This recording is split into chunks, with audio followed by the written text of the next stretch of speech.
మొదటి రాత్రి అంటే కొత్తగా పెళ్లైన వారికి చాలా ప్రత్యేకం. కానీ శోభనం రోజు గదిలోకి పాల గ్లాస్తో కాకుండా కత్తితో ఎంట్రీ ఇచ్చిన నవవధువును చూసి పెళ్లికొడుకు షాక్ అయ్యాడు.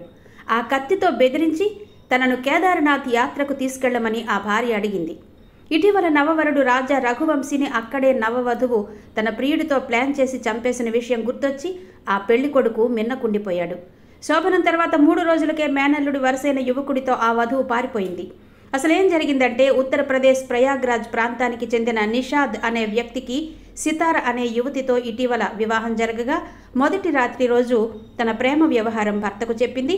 సితార తనకు వరుసకు మేనల్లుడైన అమన్ అనే వ్యక్తిని ప్రేమించానని, తనతోనే వెళ్లిపోతానని, ఈ విషయం ఎవరికైనా చెబితే చంపేస్తానని కత్తితో బెదిరించిందని నిషాద్ చెప్పాడు. పెళ్లైన 3 రోజులు వరుడి ఇంట్లో ఉండి ఒకరోజు అర్ధరాత్రి గోడ దూకి సితార ప్రేమికుడితో పారిపోయింది.